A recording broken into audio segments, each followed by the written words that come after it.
Hello friends, I'm Vignesh, an undergraduate physics student from IIT Roorkee, and I will be giving a presentation on programmable delay encounters using Intel 8085. Delays can be generated in two ways: software and hardware delay. Software delays are usually generated using assembly language instructions. Hardware delay, on the other hand, use dedicated microprocessor chip like the 8254 timer or the 8155 timer. They are expensive and limited and require complex connections. But unlike software delay, they do not take precious memory processor time. Counters are devices to display numbers in an orderly manner. They use loops which update the values using increment and decrement operation. The loop continues until the final value is reached. As you can see from the flowchart, we initialize the value and then we display them. After that, we just update the value and check if the final count is reached. If yes, we stop. If not, we continue with the loop again. But the drawback is that this process takes place in a very high speed, and you will not be able to observe these values. So, in order to simulate real-time events, we need to generate delay.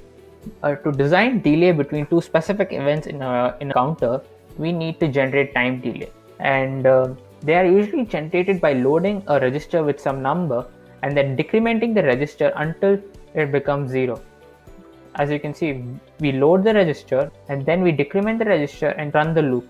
So the time delay generated is basically the time required by the microprocessor to execute this loop. To calculate the exact value of this, we need to understand what is clock frequency.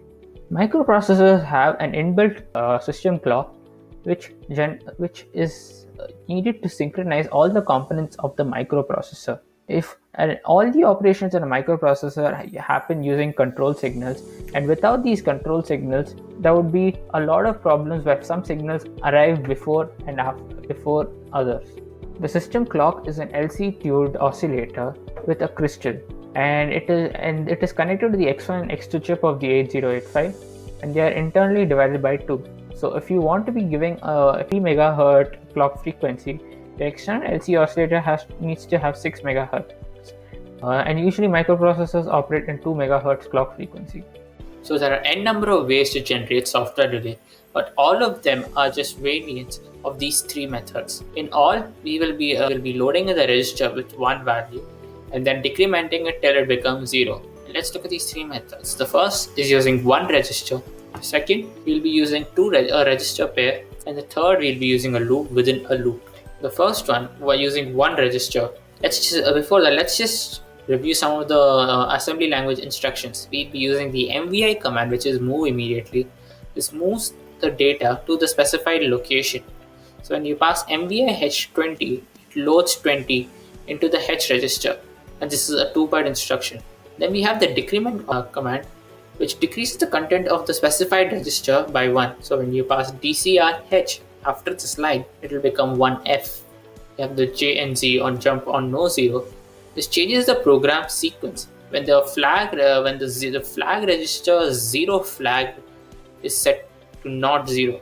So, and this is a 3-byte instruction. In delays using one register, we load one register with a number and then decrement it till it becomes 0. So let's start. So we use MVI CFF. So we are loading the register C with FF, and then we are decrementing the value stored in the C register. Then we are checking the 0 flag. If it's set to 0, then we stop. If it's not, we go back. So let's just run through this one iteration. So you have the FF stored in C register on passing the DCRC, it becomes FE. Then you check the 0 flag, it's not 0, so you go back, and then it becomes from FE, it becomes FD. You go and you check, it goes back. This loop runs till the value stored in the C register becomes 0. Now let's look at the T states. That's the time it takes to execute these states. The MVI command executes in 7 T states. The DCR command takes 4 T states, and the JNZ command takes 10 T states. So the time taken to execute outside the loop is 7 T states, and inside the loop is 4 plus 10, it's 14 T states. The JNZ command on the last T state it needs only 70 states. So we'll be taking a clock frequency of 2 megahertz, and the clock period, that is the time taken to execute one T state, will be 0.5 microseconds. So the time taken to execute MVI is equal to 70 states into 0.5, that is 3.5 microseconds. That's the time to take it to execute this one line. So the total delay is time taken to execute outside the loop plus time taken to execute instructions inside the loop. So outside the loop we just saw was 3.5 microseconds, and inside the loop we are running the loop for 255 times, because that's the decimal equivalent of FFH. The total T states in the loop is 14 T states. So, and the last T state, it takes only 7 T states, so that's why we're subtracting it by 3. So we get a total of 1.8 milliseconds. So now let's talk about generating a time delay when using register pair. Before that, let's review the assembly language instructions. We will be using the LXI command, that is load register pair, which is just like the MVI command, but then we will be loading a 16-bit data onto the register pair. So when we pass LXI H2050, we will be loading 20 into the H register and 50 into the L register, and this is a 3-byte instruction. And then we have the DCX command, that is a decrement but for a register pair. It takes the 16-bit contents and decrements it by 1. So when we pass DCX H, it takes the HL register pair and then decrements the contents of the 16-bit content. So if we execute DCX after executing this line, the contents of the HL register will become 20 and 4F. So in generating a delay in a register pair, we load the contents of the register pair with the 16-bit data, and then we decrement the register pair till it becomes 0. Let's walk through the code. We're loading the contents of the B and C register with a 16-bit data, and then we are decrementing the register pair BC by 1, and then we are moving the contents of register C into A, and then we perform the logical operator of contents B with the accumulator, and then we check for the jump non-zero command, and if it's not satisfied, we go back to the loop. This two lines of code is to check whether the contents of the B and C register have become 0 or not. See, we can see that with the list loop will end only when the contents of A and C become 0, because when you have A is equal to 0 and B is equal to 0, the logical OR will also give us 0, which sets the 0 flag register to 0. As we are moving the contents of register C into the accumulator, we are basically checking whether the contents of B and C both have become 0 or not. So let's see the T states. So for the instruction outside the loop takes 10 T states, and inside the loop it takes a total of 24 T states. But the last JNC command will take 7 T states on its last loop. We will be running this loop for 2384 hexadecimal equivalent times, and which is equivalent to 9092 decimal equivalents. So let's calculate the delay time.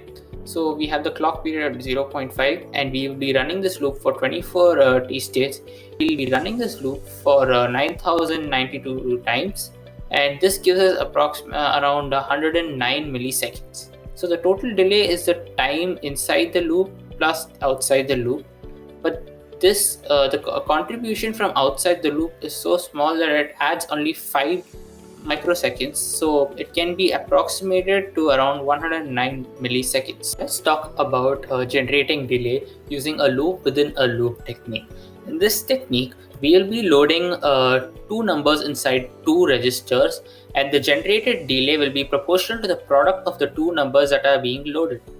Let's understand that using a flowchart.